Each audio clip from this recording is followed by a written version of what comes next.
लागतील. मोजा 1 2 3 4 5 घोड्याच्या लिदी घोडदौड आमची चालू राहणार आहे. हादरले. वर्तमानपत्र उघडल्यानंतर प्रभा राव असो, प्रतिभाबाई पाटील असो, शरद पवारांची नवीन नेमणूक असो, अन्य कोणी असो, पहिल्यांदा शिवसेनेला शिवी देतो. कुठच्याही राजकीय पक्षाला देत नाही, कारण त्यांना माहिती आहे सामना हा शिवसेनेशी होणार आहे. या महाराष्ट्रामध्ये काँग्रेस आयचा इंदिरा काँग्रेसचा पराभव करणारा फक्त एकच पक्ष आणि संघटना, ती तुमची भगव्या झेंड्याची शिवसेना. म्हणून आदरलेत. माता लावून द्यायची. लावून देण्याकरता काही लागतं. मध्यंतरी आता मी व्यंगचित्रच काढलं होतं मार्मिकच्या मुखपृष्ठावरती. माझे दलित बांधव इथे कितीतरी आले असतील. त्यांना नम्रपणाने सांगतोय, तुमचं आमचं भांडण काहीच नाही, असूच शकत नाही. अरे तुम्ही दीक्षा घेतली, सगळ्यांनी घेतली नाही, काहींनी घेतली, काही आमच्यातच आहेत. पण ज्यांनी घेतली त्यांच्याशी आमचं भांडण तर नाहीच नाही. नऊ बौद्धांशी आमचं भांडणच नाही. जनतेशी कसलं भांडण करायचं? ते आमचे आहेत. त्यामध्ये आमचा नामदेव आहे, त्यामध्ये आमचा पांडुरंग आहे, त्यामध्ये आमचा तुकाराम आहे. सगळे आमच्या संतांची नावं असणारी मंडळी. तुमच्या दृष्टीने धर्मांतर झालं असेल, पण तुमचं रक्तांतर झालेलं नाही. तुम्ही हिंदूच आहात. तुम्ही हिंदूच आहात. बरं, बुद्धाने कुठचा धर्म बदलला होता? बुद्धाने काही धर्म बदलला नाही. धर्मामध्ये, हिंदू धर्मामध्ये जे काही कर्मकांड, घाणेरड्या गोष्टी, ब्राह्मणांचे म्हणजे बडव्यांचं वर्चस्व, माझ्या वडिलांनी ह्याकरता महाराष्ट्रामध्ये लढत दिलेली आहे. हुंडा बंदी पहिल्यांदा माझ्या वडिलांनी ह्या महाराष्ट्रात सुरू केलेली आहे. 16 वर्षाची पोरगी आणि 75 वर्षाचा म्हातारा, ज्याला शारदा विवाह म्हणायचे, त्याच्या विरोधात माझ्या बापाने पहिल्यांदा बंड महाराष्ट्रात केलेला आहे. लहान होते त्यावेळेला शिवसैनिक, शिवसेना वगैरे काही नव्हते, एकटा माणूस, पण भन्नाट, अन्यायाची चीड भयंकर. आईला विचारलं, काय म्हणे आई, त्या झाला का? म्हणजे त्या राहू दे रे. म्हणे पलीकडे पाहिलास का तो मांडव पडलाय? म्हणे पडलाय. कसला आहे? लग्नाचा. म्हणे असं लग्नाला मांडव घालतात? तसं नाही म्हणे. अरे 16 वर्षाच्या पोरीशी 75 वर्षाचा म्हातारा लग्न करतोय असं? मग जातो म्हणे. बघ रे बाबा सांभाळून. म्हणे सांभाळून वगैरे बघितलं. गेले, आगपेटी घातली खिशात आणि गेले मंडपापाशी. कोण आहे म्हणे इथे? कुठे थेरडा? कोण तुम्ही? अरे मी कोणी असेल. तो थेरडा कुठे? लग्न कसं लावतं ते पाहतो. पण तुमचा संबंध काय? संबंध वगैरे काही नाही. तो थेरड्यासमोर आणा पाहिला. म्हणजे काय कराल ते आत्ता नाही सांगत, करून तर पहा. म्हणजे आत्ता करतो. आगपेटी घेतली आणि मांडव जाळून टाकला. लग्न झालं नाही. हे असे बंडखोरी केलेले माझे वडील, त्याचंच आमच्या अंगामधलं रक्त. अरे तुमच्यामध्ये सुद्धा आहे. शिवरायाची नावं घेता तुम्ही आणि आपलं काहीतरी मुकाट तोंडी बसता. हे कसं होणार? हे कसं होणार? हे असले हे मावळे मला नाही आवडत. मावळा कसा पाहिजे?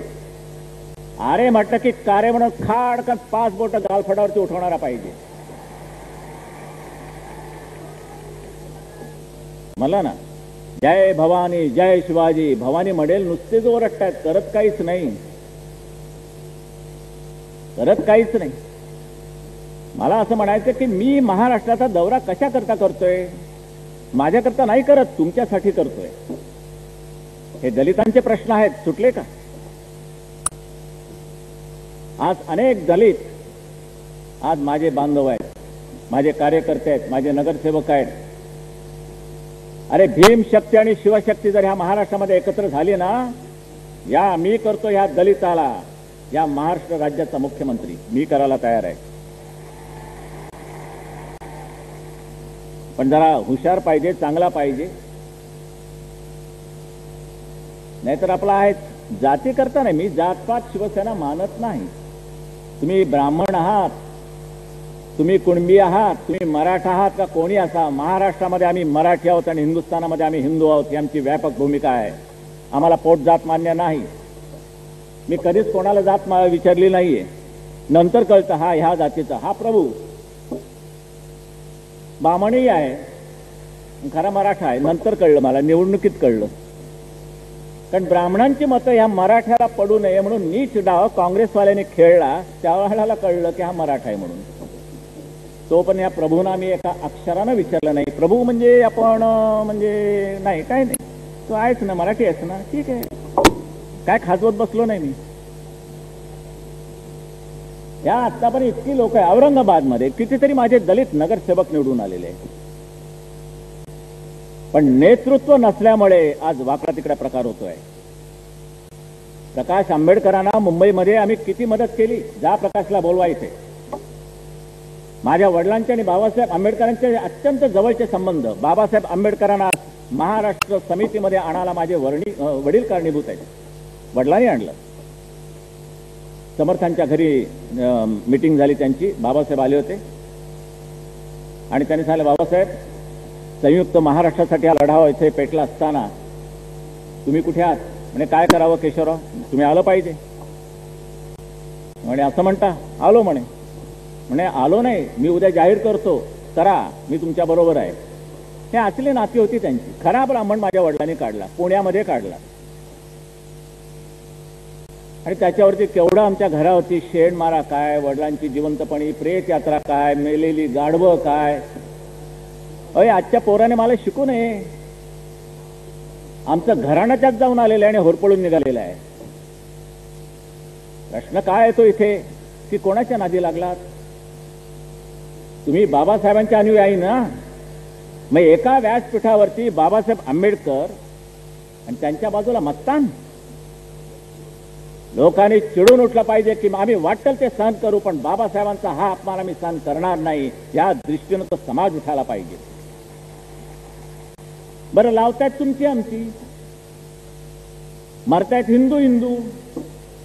दलित काय आणि सेना काय आणि शिवसैनिक काय, धोंडमार तुमच्या आमच्यामध्ये कशा करता आहात? कोणा करता आहात? इतिहासामध्ये तेच झालं. महाराजांच्या नात्यातले अगदी भयंकर जवळचे म्हणजे जिजामातेचे जवळचे भाऊ लढतायत खाली. हत्ती पिसाळला, सोंड कापली म्हणून दुसरा मराठा चिडला आणि दत्ताजीवरती धावून गेला आणि लढत झाली आणि भाऊ मरून पडला. हे जिजामातेला सहन होत नव्हतं. अरे काय हे चाललंय? कोणासाठी चाललंय? मराठे मरत्यात आणि सुलतान वरती बसून खतखता हसतोय. बहुत अच्छा, बहुत अच्छा. हा इतिहास तुम्हाला गिरवायचा आहे. मी आपल्याला इशारा देऊ इच्छितो की जातपात विसरा आणि एकजुटीनं एक मजबूत अशी एकजूट ह्या महाराष्ट्रामध्ये मराठी म्हणून बांधूया. आणि हिंदुत्वाचा जर हा जो मी प्रचार करतोय निवडणुकीसाठी नाहीये.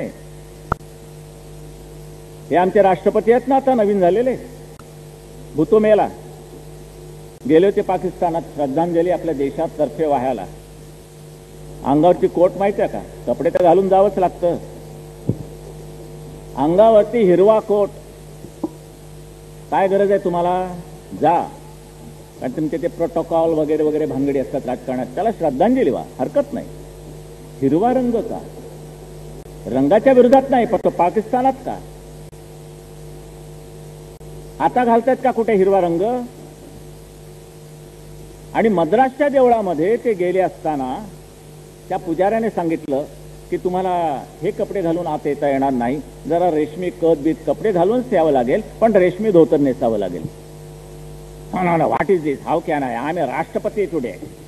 अरे लेका, याला आमच्याच गावचा आता कपडे बदलायला तयार नाही. चीड आम्हाला इथे येते. या दळभद्री सरकारच्या धोरणामुळे हिंदू मुसलमानांचे दंगे होत आहेत या देशामध्ये. पहिलं सरकार जबाबदार आहे. रेडिओच्या बाबतीत सुद्धा आमचा काही विरोध नव्हता.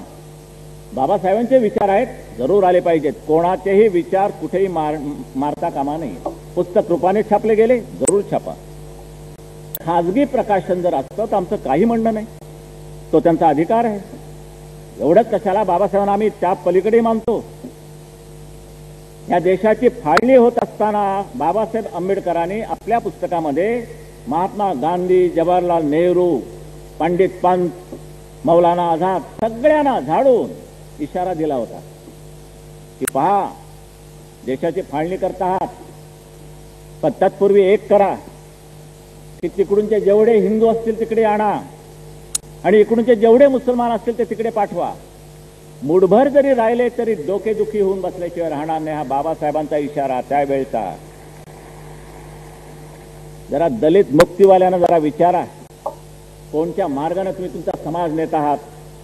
ज्या बाबासाहेबांनी हा इशारा दिला, देशहिताचा इशारा, धर्म बदलताना